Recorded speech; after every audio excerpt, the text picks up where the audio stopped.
हम्म। आप सभी का स्वागत है हमारी इस लेसन स्टडी में, जो कि हम दूसरा कुरिन्थियन उसके 6वें अध्याय में जो है वो आ चुके हैं।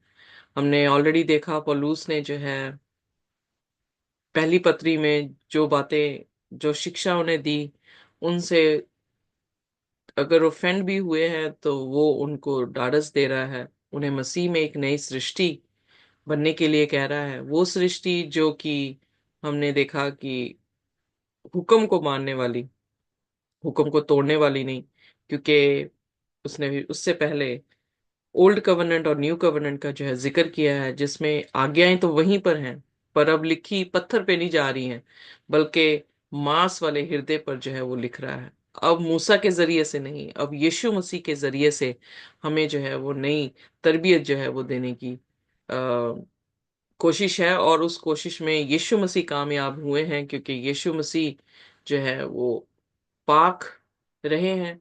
उनका लहू पाक था, उनकी कुर्बानी जो है वो कबूल हुई है।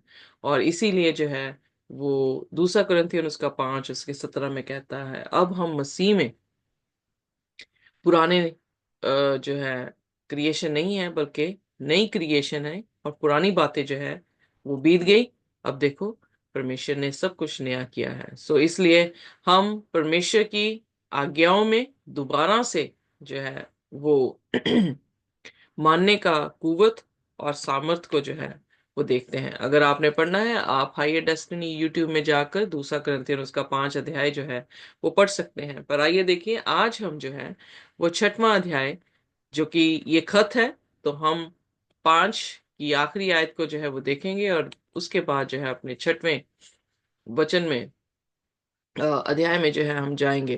पर इससे पहले कि हम अपनी आखिरी आयतों को पढ़ें, हम अपने सिरों को झुकाएंगे और हम प्रार्थना में जाएंगे। हमारे स्वर्गीय खुदावन, हम आपके शुक्रगुजार हैं, धन्यवाद करते हैं आपके इस समय के लिए जो आपने हमें दिया। प्रभु, आप हमें अपने कलाम से सिखा रहे हैं और हम सीख रहे हैं। जहां पर हम थक रहे हैं खुदावन, आप हमें मजबूती दें। जहां पर हम अपने आप को व्यस्त देख रहे हैं खुदावन, वहां पर हमें टाइम निकालने की कुवत दें। जहां पर हम खुदावन पाप में गिर रहे हैं, हमें खुदावन उठाए और पवित्र कर दें, क्योंकि मसीह यीशु में हम नई सृष्टि बनना चाहते हैं। हमारी प्रार्थना है खुदावन, आप हमारे साथ में हो। जब आपके कलाम को हम पढ़ते हैं, सुनते हैं, सुनाते हैं खुदावन, आपकी आशीष हम सब पर हो। और खुदावन, हमसे आप बातचीत करें, हम ना बोलें बल्कि आप बोलें, और आपको हम महिमा दे सकें। यीशु के नाम से मांगते हैं, आमीन। तो आमीन। आइए देखिए आमीन। दूसरा कुरिन्थियन उसका 5वां अध्याय है और उसकी 20 और 21 आयत। जी। इसलिए हम मसीह के राजदूत हैं, मानो परमेश्वर हमारे द्वारा विनती कर रहा है। हम मसीह की ओर से निवेदन करते हैं कि परमेश्वर के साथ मेल मिलाप कर लो। जो पाप से अज्ञात था, उसी को उसने हमारे लिए पाप ठहराया कि हम उसके होकर परमेश्वर की धार्मिकता बन जाएं। सो यहाँ पर जो है मसीह यीशु के जरिए से जो मुक्ति हम तक पहुंची है, उसके बारे में जो है वो यहाँ बयान कर रहा है। और उसी का एम्बेसडर, यानी उसकी उसी का नमूंदा जो है वो पौलुस है, जो हम तक खुदा के कलाम को लेकर आया है, ताकि हम मसीह के साथ एक हो जाएं। सो कैसे एक होते हैं कि प्रभु यीशु मसीह जब हमारे पापों को उठा लिया, जब हमारे लिए उसने उस पेनल्टी को दे दिया है, तो उसने हमारी मुलाकात परमेश्वर के साथ करवा दी। उसकी धार्मिकता जो है वो हमें दे दी गई है, और हमारे पाप उस पर जो है वो लाद दिए गए हैं। सो अब आगे देखते हैं 6वें अध्याय में, कि 6वें अध्याय उसकी पहली आयत में अब वो आगे कहाँ लेकर चलते हैं। देखते हैं, पढ़ने जी। मेरे साथ सिस्टर जी। जी जी सिस्टर जी। हम जो परमेश्वर के सहकर्मी हैं, ये भी समझाते हैं कि उसका अनुग्रह जो तुम पर हुआ, उसे व्यर्थ ना जाने दो। क्योंकि वे तो कहता है, अपनी प्रसन्नता के समय मैंने तेरी सुन ली, और उद्धार के दिन मैंने तेरी सहायता की। ओके, आगे पढ़ते हैं। देखो, देखो, अभी वह प्रसन्नता का समय है देखो, अभी वह उद्धार का दिन है। हम किसी बात में ठोकर खाने का कोई भी अवसर नहीं देते, ताकि हमारी सेवा पर कोई दोष ना आए। सो यहाँ पर वो जब प्रभु यीशु मसीह के बारे में कह रहा है कि उसकी धार्मिकता जो है हमें दी गई है, तो उसने फिर कहा कि आओ हम सभी मिलकर जो है उसके साथ कार्य करे और उसके अनुग्रह को किसी भी तरह से व्यर्थ जो है वो ना समझे, क्योंकि वचन में लिखा है। अब यहाँ पर भी जो है हम देखते हैं कि पौलुस स्क्रिप्चर का इस्तेमाल कर रहा है कि जो अनंत आनंद का दिन है उस दिन में वो हमारी सुनेगा, वो हमारी मदद करेगा। फिर उसने बताया कि आनंद का दिन क्या है। आनंद का दिन है कि जब ये ग्रेस पीरियड हम पर अभी भी है, जब तक कि ये ग्रेस का दरवाजा या अनुग्रह अनुग्रह का दरवाजा हमारे लिए खुला हुआ है, अभी तक बंद नहीं हुआ है। सो हमारे पास साल्वेशन है। We have now is the day of salvation. So आज हमारे पास वो मुक्ति का समय है, जो मुक्ति का द्वार खुदा ने हमारे लिए खोल रखा है। तो उसके अनुग्रह को हम किसी भी तरह से व्यर्थ ना करें। बहुत सारे लोग जो है यीशु मसीह के अनुग्रह को जो है इतना चीप बना देते हैं कि वो सोचते हैं कि हम पाप करेंगे, हम खुदावंद यीशु मसीह से अंगीकार करेंगे, अपने पापों की माफी मांगेंगे, फिर उसके बाद हम पाप करेंगे। सो बहुत सारे लोग जो है उसके अनुग्रह को जो है इस तरह से जो है व्यर्थ बना देते हैं। कुछ लोग ऐसे हैं कि ठीक है, जब टाइम आएगा हम यीशु मसीह को जो है वो कबूल कर लेंगे और अपना जीवन जो है अभी इस समय जो है हम ऐश करेंगे, खाएंगे पिएंगे और जो दिल करेगा वो करेंगे, पर जब मरने से पहले हम यीशु मसीह को जो है वो ग्रहण कर लेंगे। सो वहां पर भी यीशु मसीह को अनुग्रह को जो है वो चीप कर दिया जाता है कि एज ए खुदा ने जो है व्यर्थ ही वो अनुग्रह हमें दिया हो। पर उसने यहाँ पर यह कहा कि हर एक ऑब्स्टेकल्स यानी जो भी चीज हमें रोकती है किससे, खुदा के रस्तों में आने के लिए, कहता we are putting no obstacles in any ways, किसी के एनी वंस वेज, किसी के भी सामने हमने कोई भी रुकावट जो है वो खड़ी नहीं की है, ताकि हमारी मिनिस्ट्री में कोई भी ऐसा दाग ना आए। क्योंकि पौलुस की पत्रियां बड़ी साफ हैं, और वो पौलुस की पत्रियां जब हम पढ़ रहे हैं तो हम ये देख रहे हैं कि हमारे चाल चलन तो बिल्कुल ही अच्छे नहीं है। जिस तरह पौलुस कह रहा है कि हमें मसीह में चलना चाहिए, उस तरह से हम कोई भी कलीसिया जो है इस धरती पे जो बैठी है इस टाइम एट प्रेजेंट, जो चर्च है, वर्ल्ड वाइड चर्च है, वो उस चीज को फॉलो ही नहीं कर रहा है। सो उसने कोई भी ऐसा हमारे लिए ठोकर का कारण नहीं बनाया है जिससे हम परमेश्वर के अनुग्रह को चीप समझें या उसका अनुग्रह हमारे लिए व्यर्थ हो जाए। बट उसने अपनी मिनिस्ट्री जो है बहुत ही बखूबी से की है, और उसने वचन भी जो है वो बड़ा खरा जो है हमें दिया है, जिससे हम अपने आप को टटोल सकते हैं, खुदा के सामने अपने पापों का अंगीकार कर सकते हैं और अपने जीवनों को सीधा कर सकते हैं, अपने मार्गों को जो है वो सीधा कर सकते हैं। सो आइए देखिए चौथी आयत में आगे। जी। परंतु हर बात से परमेश्वर के सेवकों के समान अपने सद्गुणों को प्रकट करते हैं, बड़े धैर्य से, कलेशों से, दरिद्रता से, संकटों से, कोड़े खाने से, कैद होने से, हुल्लड़ों से, परिश्रम से, जागते रहने से, उपवास करने से, पवित्रता से, ज्ञान से, धीरज से, कृपालुता से, पवित्र आत्मा से, सच्चे प्रेम से, सत्य के वचन से, परमेश्वर की सामर्थ से, धार्मिकता के हथियारों से, जो दाहिने बाएं हाथों में हैं, आगे भी पढ़िए। आदर और निरादर से, दुर्नाम दुर्नाम और सुनाम से, यद्यपि भरमाने वालों जैसे मालूम होते हैं तो भी सच्चे हैं, अनजानों के सदृश्य हैं तो भी प्रसिद्ध है, मरते हुए के समान है और देखो जीवित है, मार खाने वालों के सदृश्य है परंतु प्राण से मारे नहीं जाते, शौक करने वालों के समान है परंतु सर्वदा आनंद करते हैं, कंगालों के समान है परंतु बहुतों को धनवान बना देते हैं, ऐसे हैं जैसे हमारे पास कुछ नहीं तो भी सब कुछ रखते हैं।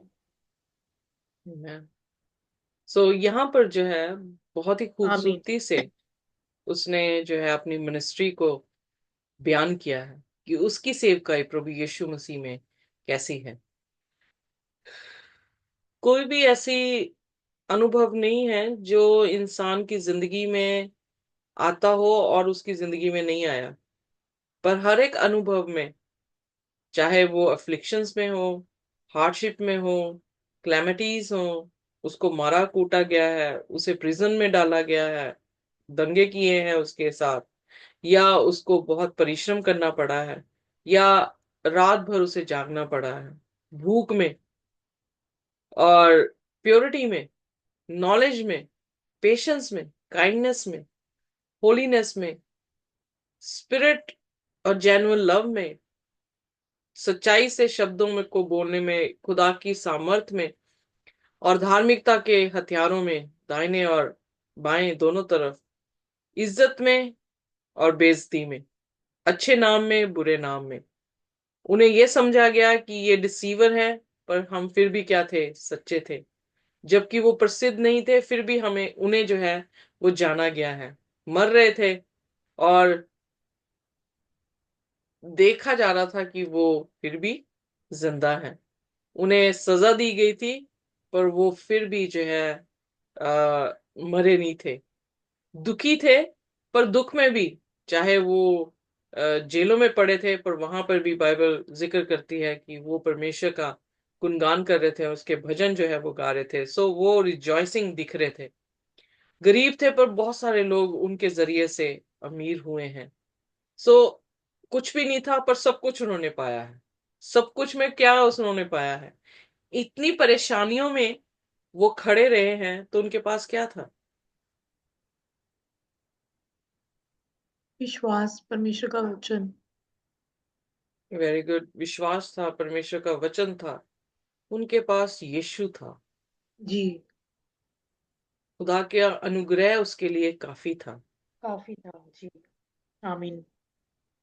और आमीन। अगर पौलुस के साथ ये सब कुछ था, और उसका खुदा का अनुग्रह उसके लिए काफी था कि इन सभी चीजों से वो निकल कर भी अपने आप को पवित्र ठहरा सकता है, तो आज के समय में भी वर्ल्ड चर्च ये जान ले कि हम इन परिस्थितियों से निकलते हुए भी धर्मी ठहर सकते हैं, बनिस्बत कि हमारे पास उसका अनुग्रह है या नहीं है, बनिस्बत कि हम यीशु मसीह को जानते हैं कि नहीं जानते हैं।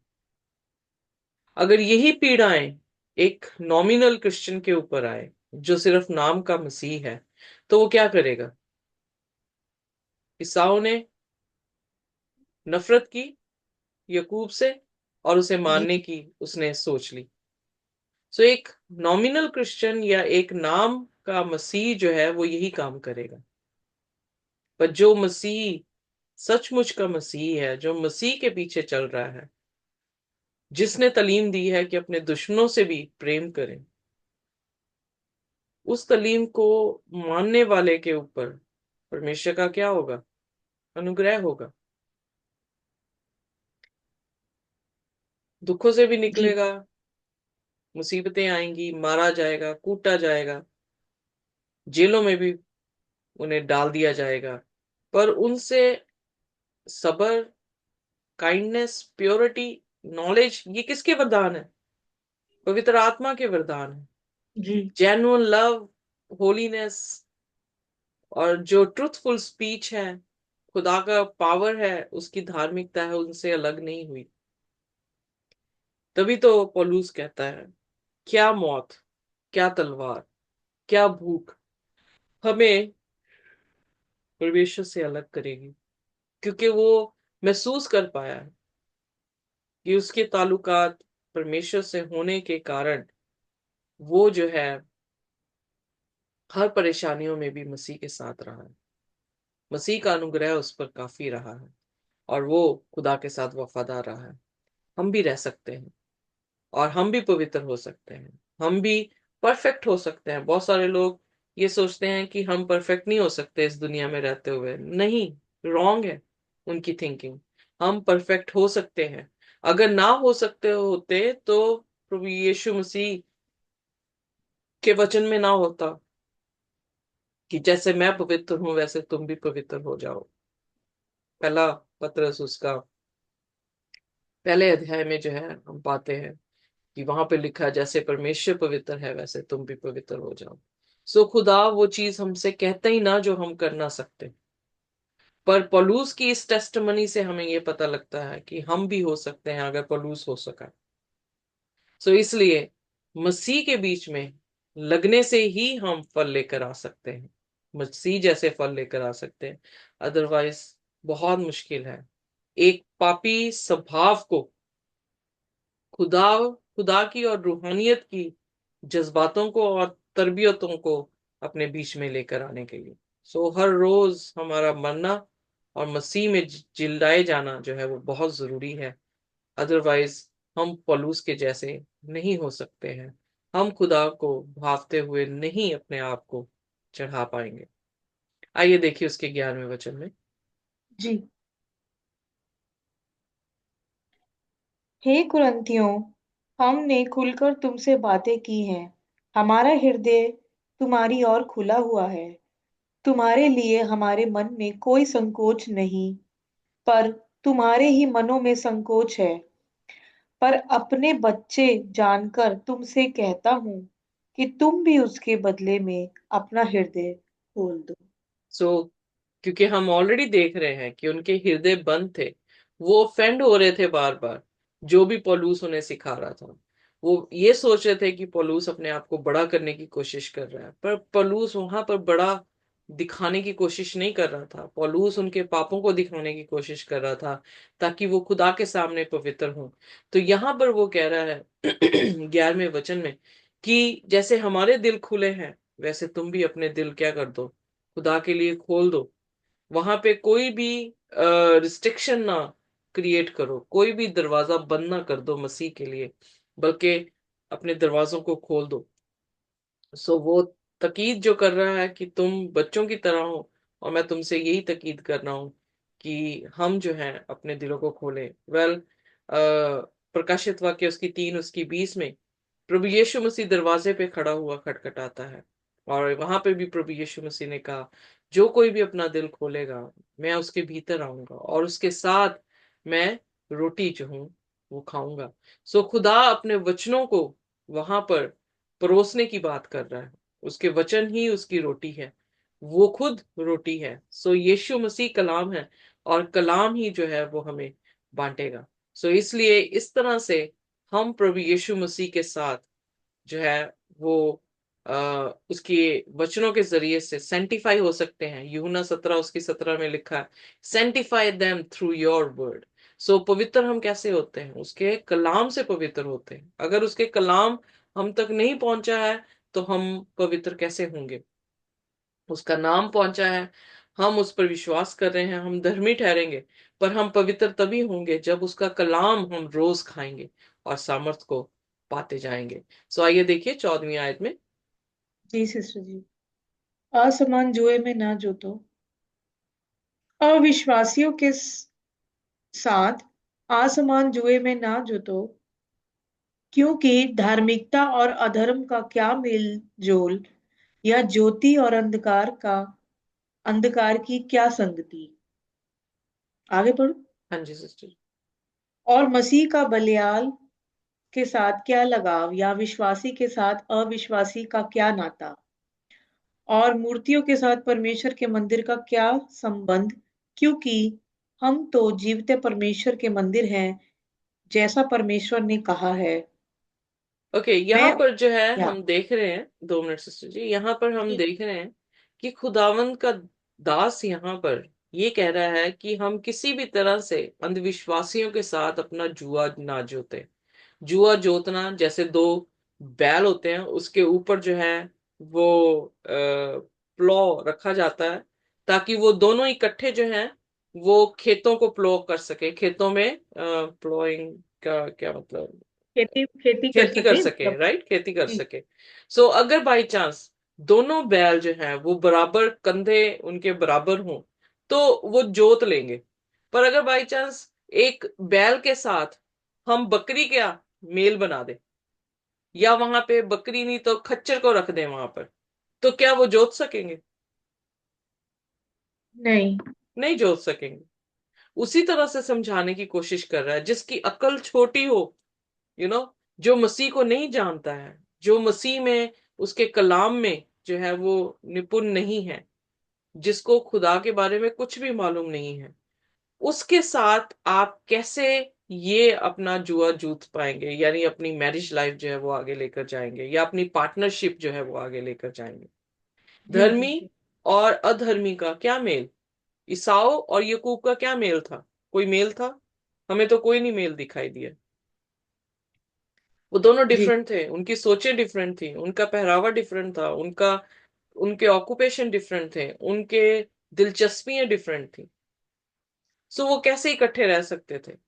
इसीलिए जब यकूब ने बर्थराइट अपने पिता से ले लिया, तो वो उसे मारने की कोशिश कर रहा है। सो कोई भी उनमें जो है समझौते की बात नहीं थी। सो उसी तरह से अगर आप कमरे में अंधकार है, लाइट ऑन कर दें तो अंधकार नहीं रहता। उसी तरह यीशु ने कहा लाइट और अंधकार का क्या मेल, मसीह और बिलाल यानी शैतान का क्या मेल, एक धर्मी का अधर्मी के साथ क्या मेल, या खुदा के मंदिर में रहने वाले का मूर्ति के साथ क्या मेल। सो फिर कंक्लूजन में कहता है कि हम खुदा के क्या है, मंदिर है, उसमें मूर्तियों का क्या काम,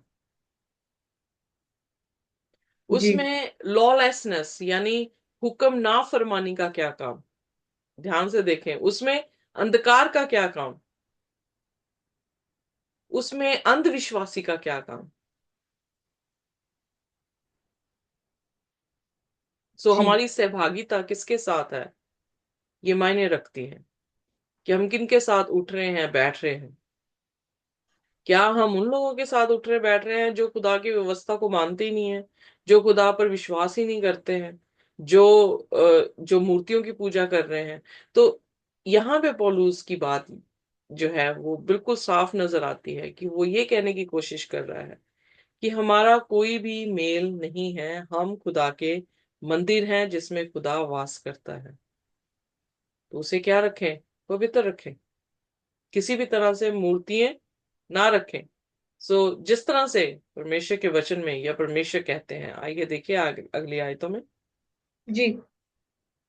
मैं उनमें मैं उनमें बसूंगा, उनमें चला फिरा करूंगा, और मैं उनका परमेश्वर होऊंगा और वो मेरे लोग होंगे। इसलिए प्रभु कहता है, उनके बीच में से निकलो और अलग रहो, और अशुद्ध वस्तु को मत छुओ। मैं तुम्हें ग्रहण करूंगा, और मैं तुम्हारा पिता होऊंगा, और तुम मेरे बेटे और बेटियां होंगे। ये सर्वशक्तिमान प्रभु परमेश्वर का वचन है। ओल्ड कवर्नेंट तीसरे अध्याय में वो शुरू कर रहा है, ओल्ड और न्यू कवर्नेंट में। ओल्ड और न्यू कवर्नेंट में जब यिर्मयाह की पुस्तक में हम 31 उसकी 33 में देखते हैं, तो वहां पर कवर्नेंट क्या है कि मैं तुम्हारे दिलों पर अपने हुक्म लिखूंगा, तुम मेरे लोग होगे, मैं तुम्हारा परमेश्वर हूंगा। और यही चीज हम प्रकाशित वाक्य उसके 21 अध्याय में उसकी चंद पहली आयतों में हम देखते हैं कि परमेश्वर वहां पर अपने आप को कह रहा है, ये मेरे लोग हैं और मैं इनका परमेश्वर हूं। कहने का अर्थ ये है कि जो न्यू कवर्नेंट, हम ये सोचते हैं कि हम न्यू कवर्नेंट के बीच में हैं, हम यीशु मसीह के जरिए से बचाए गए हैं। तो यीशु मसीह ने भी हुक्मों को खत्म नहीं किया, उनको पूरा किया। जो वचन पुराने नियम में लिखा गया था यीशु मसीह के जरिए, ये यीशु मसीह के प्रति, उन सभी चीजों को उसने पूरा कर दिया। उसने पिता के हुक्म के अनुसार, हालांकि प्याला उससे जो है वो काफी भारी था कि वो लेता, पर फिर भी उसने कहा मेरी मर्जी नहीं पिता, तेरी मर्जी पूरी हो। उसने अपने पिता की अंतिम समय तक जो है आज्ञा का क्या किया है, पालन किया है।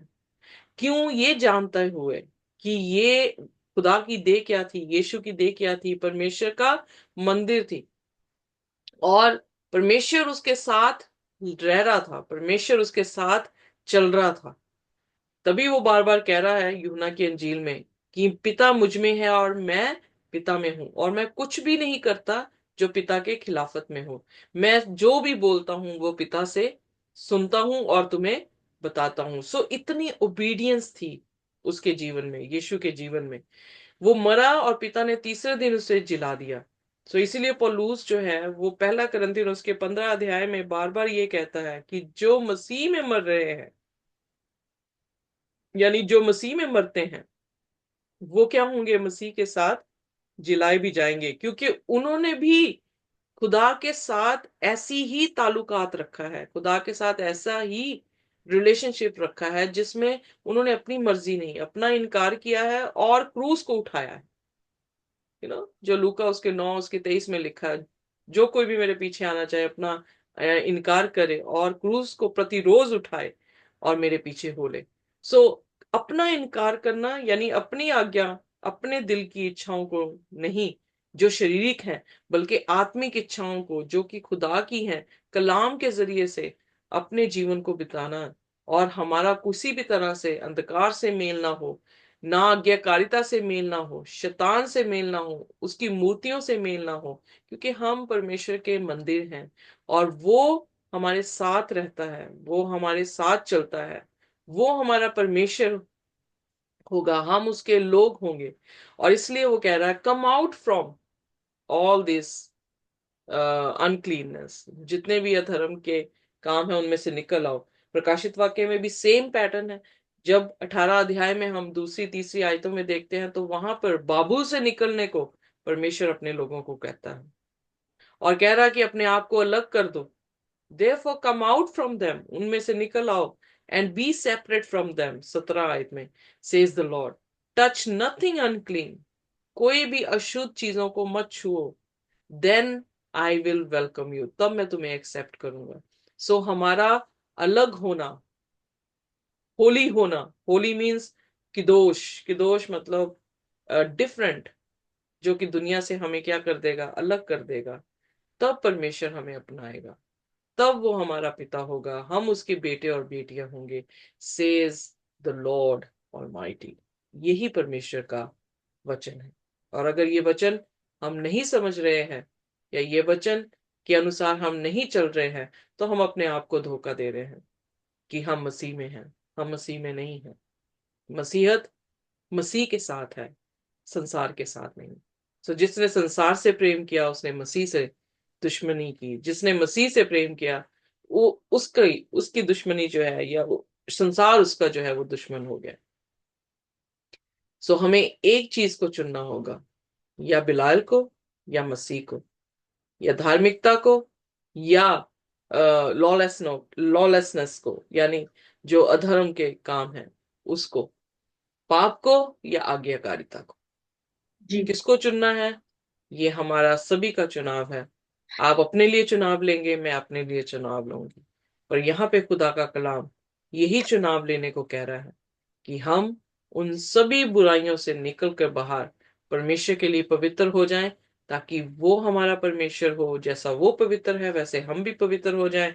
वो हमारा परमेश्वर कहलाए, वो हमारा पिता कहलाए, और हम उसके बेटे और बेटियां कहला सकें। आमीन। आमीन। आइए आमीन। अपने सिरों को झुकाएंगे और हम प्रार्थना में जाएंगे। कोई भी जन जो है हमारे लिए प्रार्थना कर सकता है। जी, आइए प्रार्थना करते हैं। मेरे बाप आसमानी खुदावन खुदा, बहुत बहुत शुक्रगुजारी खुदावन, आपकी प्रभु जी इस कलाम को आपने आपने हमें ये प्रकाशन दिया खुदावन खुदा। और आज हमने आपने हमें इतनी बड़ी बड़ी बात समझाई खुदावन, जो ज्ञान से भरपूर है खुदावन, ताकि प्रभु आप ये चाहते हैं कि हम इस दुनिया में रहकर होके भी इस संसार के सदृश्य ना बने खुदावन, लेकिन आप में अलग किए जाए मेरे खुदावन। Yes, sir. तहे दिल से तेरी शुक्रगुजारी पूरी आत्मा के साथ तेरी धन्यवाद की और शुक्रगुजारी की भेंट चढ़ाते हैं खुदावन खुदा। ये कलाम जो हमारी जिंदगी है, जीवन की रोटी है, जीवन का पानी है खुदावन खुदा, हमारे दिलों हमारी आत्मा में भरता चला जाए। हर दिन खुदावन हम तुझ में एक नया मसा पाए खुदावन खुदा, और अपने आप को तैयार करें खुदावन, क्योंकि हमारा दूल्हा आने वाला है।